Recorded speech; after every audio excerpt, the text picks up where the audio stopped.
All right, page 329, zipping along. So here's how it's going to go. We're going to go over this together. So I'm going to walk you through it. What you're going to do for homework is you're going to make it perfect. You're going to do it again. You're going to make it perfect, and you're going to staple both your rough draft, what we do today in class together, and your made perfect version together. Put the perfect version on top, and that's what you're going to turn in on Monday. This does not go on the homework record. I usually collect these reviews, okay? Every once in a while, I might have you put it on the homework record, but I'll let you know when I do that, okay? Oh, thank you. You need it? You can use it. Okay. All right, so this one's called Zipping Along. It's about a zip line. So let's first read the problem. So Chloe looked online and found a zip line tour near her home. She needs to decide whether to ride the beginner zip line or the Daredevil zip line. I say go for the Daredevil. Zip lining is so much fun. The tour company's webpage gives some of the measurements for the two zip lines, but Chloe wants to find some additional measurements before she decides, because she's just that kind of extra. The image below is shown on the tour company's webpage. So looking at the picture, I see a right triangle because of that little box in the corner there. I see the beginner zip line is 20 feet long. And on a zip line, you usually have to climb up a tree, and they have their steps or whatever, you know, some sort of platform that you climb up to, and once you get to that point, you get on it and you just ride it down, okay? The Daredevil one is obviously up a lot higher, and it's 500 feet long, so 80 feet longer than the beginner zip line, and it's up at a higher incline, so that one looks like a lot of fun. Anyways, Chloe printed the image and added labels to help her identify the sides and the angles. Describe how to find side BC. Notice I already have a question mark there, so you can add that to the picture. The difference in heights of the starting points. So, looking at BC, what would we need to use to find BC? Cosine. Law of cosines, right, because we have side, angle, side. So for number one, we would be using the law of cosines.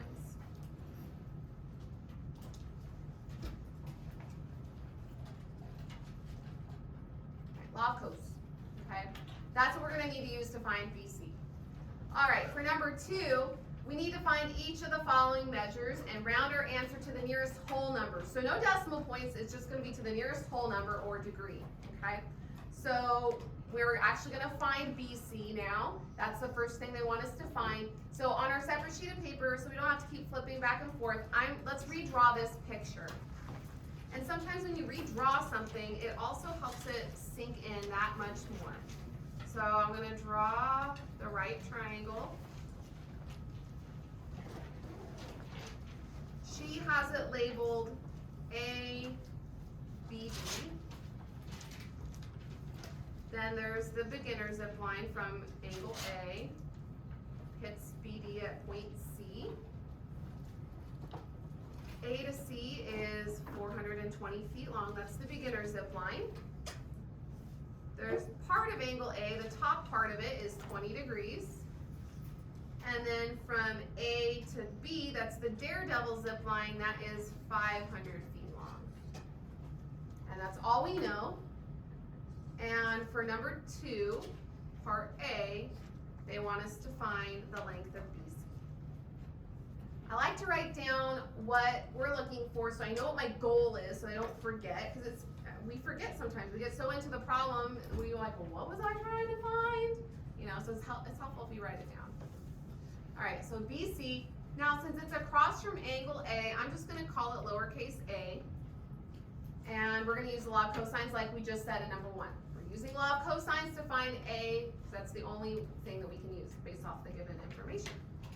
So let's set it up. That would be A squared equals the sum of the squares of the other two sides that are given. So 500 squared plus 420 squared minus 2 times each of those sides. So 500 times 420.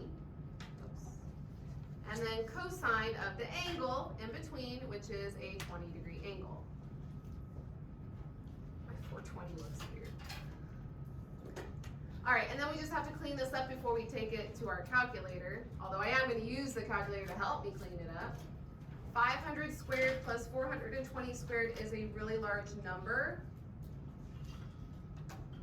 Should be 400 something thousand.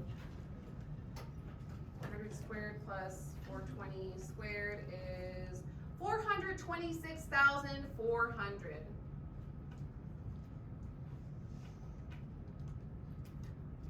Minus the 2 times 500 times 420, it should be a number close to 426,000, and it will be. 2 times 500 times 420 is 420,000. Cosine of 20. Okay, that's as cleaned up as we can make it. So now we can solve for A. How do I undo a square? Square root it, right? So we're going to square root that whole thing in our calculator. So in the calculator, I'm just going to use this one. Second square root 426,400 minus 420,000. I have to tell myself how many zeros to type in when they're big numbers like that, because I always screw that up. Cosine of 20, close parentheses, it equals, and to the nearest whole number, what would this be? 78. So now I know on my triangle, B to C is 178 feet, so let's also add that to our picture.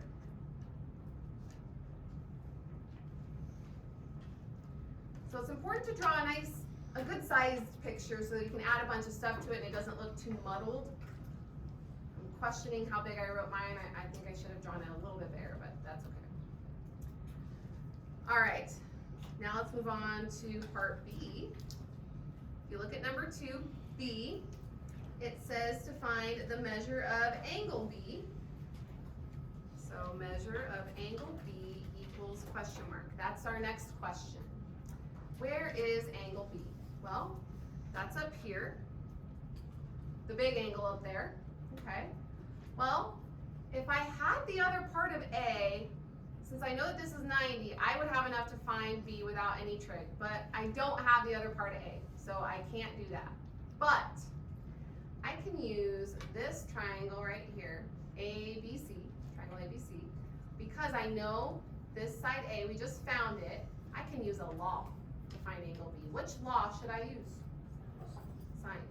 Now, technically, we have enough information to use law of sines or law of cosines, but law of sines is the easier one of the two. So I'm going to notate that I'm going to use the law of sines. Okay. And let's go for it. So since I'm trying to find angle B, I'm going to start with sine of B over, what is the angle B's opposite side? 420. Right, so over 420 equals, now I don't know angle C, so I can't use the angle C over 500. I have to use the 20 over 178, so sine of 20 over the side we just found, 178. And then we, of course, cross multiply, right? So I'll have 178 sine B equals 420 sine 20. And now I have to solve for B, but B is an angle. It's inside the sine. So really, we have to isolate the sine of B. So how do I get rid of that 178 out front? Right. Right. So now we can get B out of the sine, but I have to take a special kind of sine. Sine inverse, right, of this whole thing, 420 sine 20 over 178. I know it gets tedious to have to write things over and over again, especially when you're taking it to your calculator, but if you don't, you might lose yourself. So I know it's kind of repetitive, but you need to do it. It'll help, promise. So second sine. Now, if you're using a calculator like mine, remember, parentheses matter. You need to put parentheses around that whole numerator. So left parentheses, 420 sine 20, close parentheses, divided by 178, close parentheses. To the nearest whole number, what would this be? So that means the measure of angle B equals 54 degrees. And we found part B. And then we're going to add that to our picture, because every time we find something, we're going to add it. We're going to make sure that we put it on our picture, because we might need to use it. So angle B is 54 degrees. Okay. All right, now for part C, which I'll just put over here. It says to find the measure of angle BCA. So measure of angle B to C to A. B to C to A. B, C, A. Well, that is talking about this angle right here, this obtuse angle. B to C to A. So this one. Oh, hey, I don't have to do any trig. What do all three angles of a triangle add up to? 180. And we know this one's 54. We just found it. And we know that this sliver of A is 20. So all I have to do is take the 180 and subtract 54 and subtract 20 from it, and that will give me whatever's left for angle C. So 180 minus 54 minus 20 is 106, which is an obtuse angle, so it makes sense. If you didn't get an angle that is obtuse, then something's wrong, and you need to check that. So the measure of angle BCA, since I already have that written up here, I'm going to put equals 106 degrees. And I'll box that and add it to my picture as well. Okay. That was easy. Didn't have to use any trig for that part. Now for D, it says the measure of angle CAD, CAD. Measure of angle CAD equals. All right, let's locate CAD on our picture. So C to A to D, we're talking about the other part of angle A. So this part right here, okay? There's a couple ways that we could go about this. Like we could use a law, but I see this straight line here, right? And I know that this angle is 106. So I could figure out this angle right here, right? Because what does a line add up to? 180. So 180 minus 106 is 74. Thank you. That's not the angle they wanted us to find, but I'm using that angle. I found that angle because what do all three angles of a triangle add up to? 180. And I know this one now is 74. This angle is 90. And now all I need to do is subtract that from 180 to find this angle right here. So now 180 minus 74 minus 90, that will give me what that little sliver of A is. Okay. So 180 minus 74 minus 90 is 16. It's a measly little 16, but we know it's a little sliver, okay, based on what we're given here. So the measure of angle CAD is 16 degrees. It's always good practice to box your answers, especially on a quiz or test, and try to keep things as organized as possible so I can follow your thought process in your work. Okay, so that wasn't too bad. We didn't have to use any trig to find that angle. Let's look at part E. Letter E, it says to find the measure of angle DCA.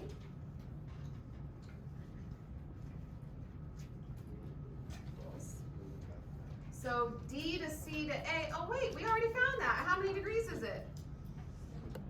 74, oh that was easy. Didn't have to do any work for that because we already did it. So one of the easiest things, guys, is just to remember that three angles of any triangle always add up to 180. As long as you can remember that, that helps with a lot of these problems. It keeps popping up. All right, letter F is to find side AD. Okay, so we finished finding the angles. Now we need to find a side. AD on our picture is this bottom side. And since it's across from the big angle B, I'm going to call it lowercase b since I haven't used that letter yet.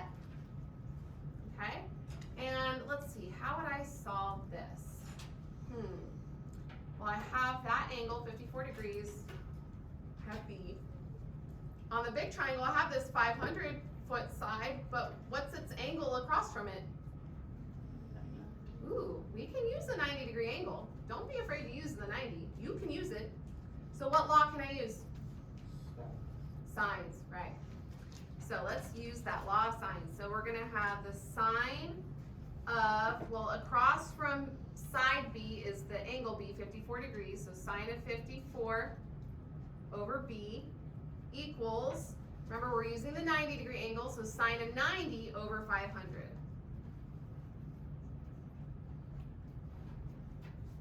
And then what do? Cross multiply, right? So I'll have 500 sine 54 equals B sine 90, or vice versa. It really doesn't matter which one you write first on either side of that equal sign. You just have to make sure you're going across diagonally. Okay. I need to solve for B, so what's next? Divide sine 90. Right. So B is going to equal whatever that is in the calculator. We're finding a side, so we are not using an inverse, obviously. And so I'm going to have 500 sine 54. I like to hit equals first and then divide by the denominator, so sine 90 equals. To the nearest whole number, what would that be? 405. 405. So that side is 405 feet. And I'm going to add that to my picture. And now we've found all the parts of number 2. 405. Okay. Yes?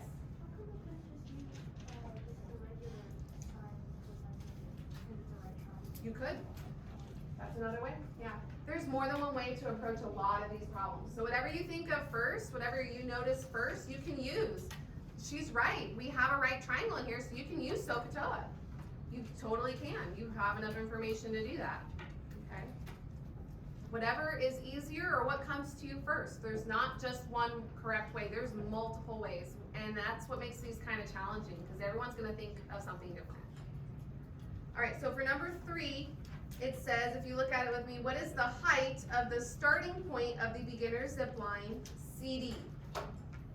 So for number 3, they want to know what CD is. CD. So CD is this part right here. And I already used a lowercase a, so I don't want to use it again. So I'm just going to use a different letter. I'm going to use X. Okay. And look at what we have here. If I just trace ACD, I'm going to use what Ashley suggested. That's a right triangle. And we know one of the legs is 405 feet. We need to find the other leg, C to D. And we have the hypotenuse is 420. So what theorem can I use to solve for X? There's a theorem, or we can use Sohcahtoa. What theorem, though, what am I talking about? Pythagorean theorem, right. Anytime you're dealing with a right triangle, the only theorem you can use on the right triangle is Pythagorean theorem. So we can either use Pythagorean theorem, or we can use Sohcahtoa. What do you guys want to use? Well, I heard one of each. Let's go. Let's go Sohcahtoa, because I did Pythagorean theorem last period, so I just want to make sure that, you know, it works. Yeah, let's just go with it. Okay, Sohcahtoa. It doesn't matter what angle you go from. Let's go from the 16-degree angle, because then I can go opposite over hypotenuse, or I can go opposite over adjacent. So do we want to do sine or tangent? Sine, yeah, there's so many options, but you can use either one. Okay, so let's go sine. So sine of 16 equals opposite over hypotenuse. So opposite is x, hypotenuse is 420. Okay, but like I said, you can use tangent of 16 equals opposite over adjacent, so x over 405, or you can use a squared plus b squared equals c squared, and you can solve for x that way as well. There's 3 options here, really, and there's more. You could use a law of sines or cosines as well. Okay, I need to solve for x. How do I get the 420 out of there?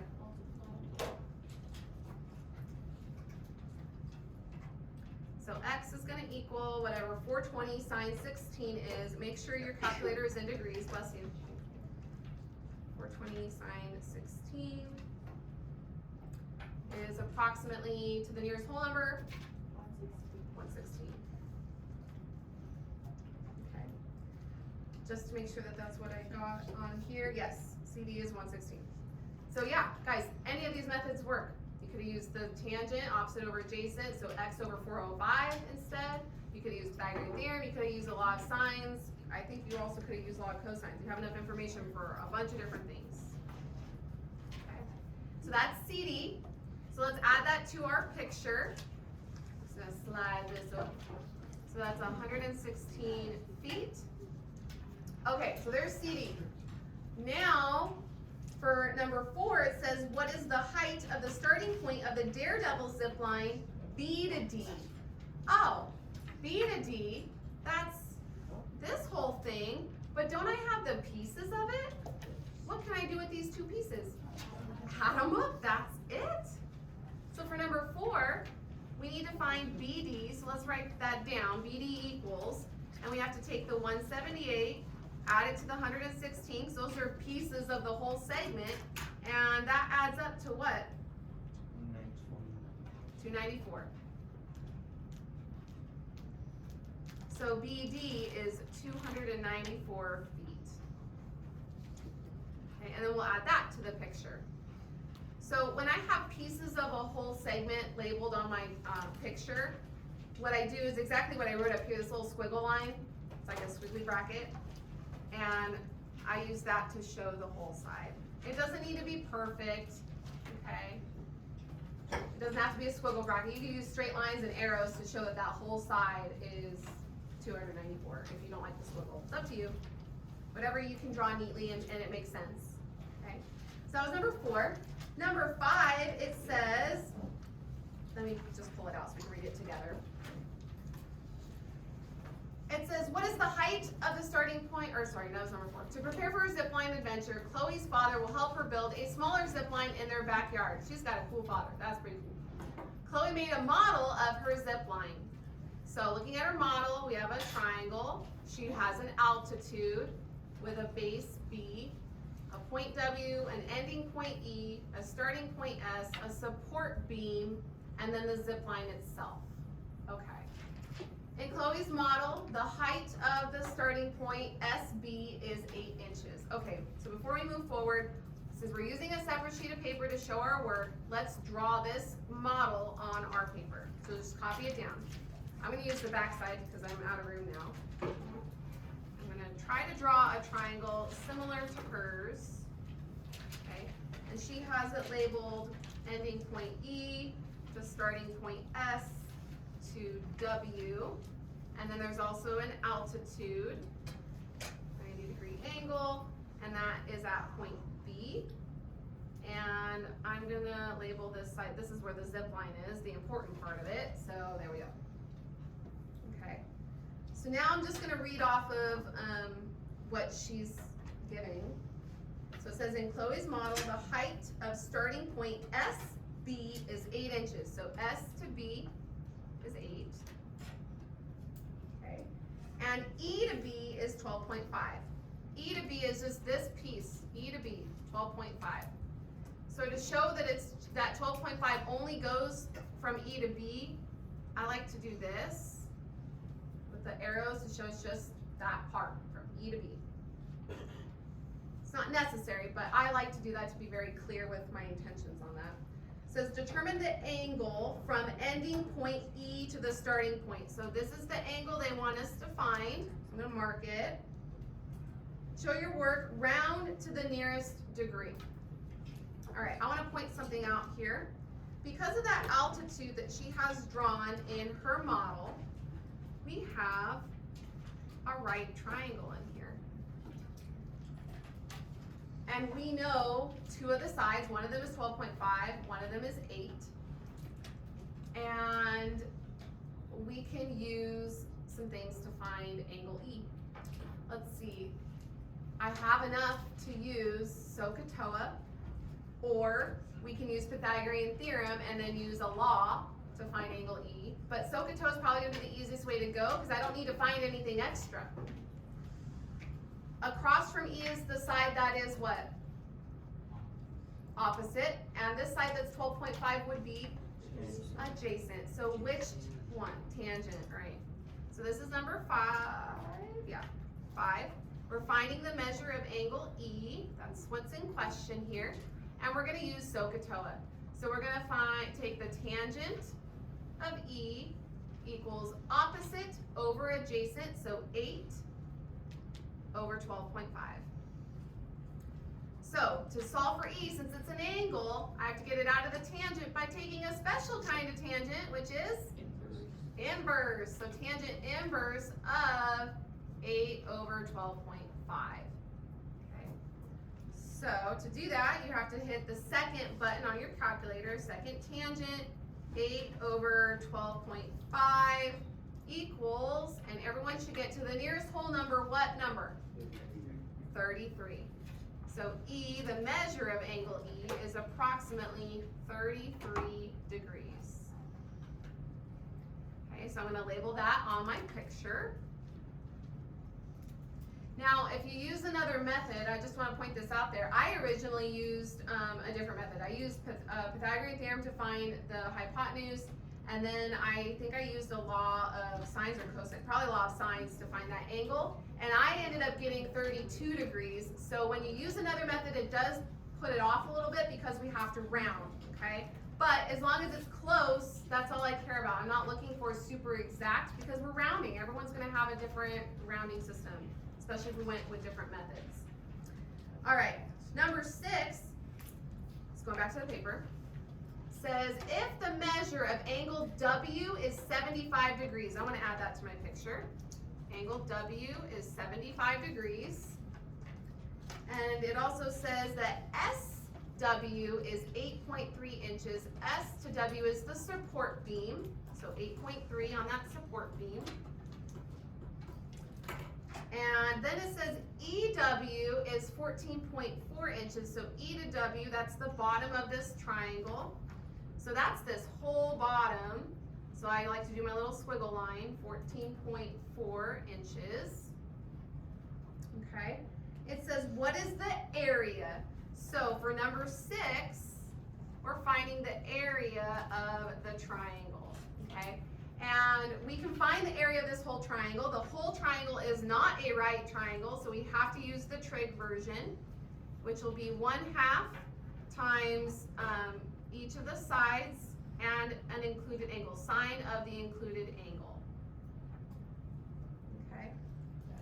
Well, remember, we're finding the area of the whole triangle. So I'm looking at the original whole thing. So S to W to E, that whole triangle, okay? They just gave me a side, an angle, and a side. That's what I need to use. The two sides and the included angle. I do want to point out though, that if you did find the hypotenuse right here, that zip line length, you could use this side angle side if you found that one to solve some of the other parts of this problem, okay? All right. It should give you the same answer no matter what. So, what should I plug in for these two parentheses? Yep. And what's the angle in between those sides? 75. So now, we take it to the calculator. I'm just going to go for it. We're going to type the whole thing in. This is how I type the whole thing in when it's something like this. Of course, I'm going to use a decimal instead of a fraction. 1/2 is the same as what? 0.5. So 0.5 times 14.4. Notice I have that all grouped in parentheses, times 8.3. Then I close parentheses. Parentheses mean multiplication when stuff is next to it. So I'm going to put sine next to it, because that means multiply times the sine of 75, and then I'm going to hit equals. So literally all on one line. And to the nearest whole number, what is this? 58. Right? So the area is approximately 58. It was in inches, so inches squared, right? And that's everything. Okay. I really, really like this problem. It ties everything together. It makes sense, I hope. I hope it does. And it's about a zip line. Zip lines are fun. If you haven't been on a zip line, that is something you need to add to your bucket list. You'll like it. It's fun. The quiz on Monday is also about a zip line. Obviously, it's going to be a different situation, but obviously we're dealing with triangles. Obviously, we're going to be using all the different laws, Pythagorean Theorem, Sohcahtoa, finding area of a triangle, all three angles add up to 180, all of the things. Okay? So for homework, you're just redoing it, you're making it perfect, and you're going to staple your final draft and the rough draft that we just did today together, and I'll collect it before you put it on Monday. Oh wait, no. Oh. Oh, this side? Bottom or the top of it? Is that good? Yeah, we answered it. It asked describe how to find BC log cosine. You're welcome.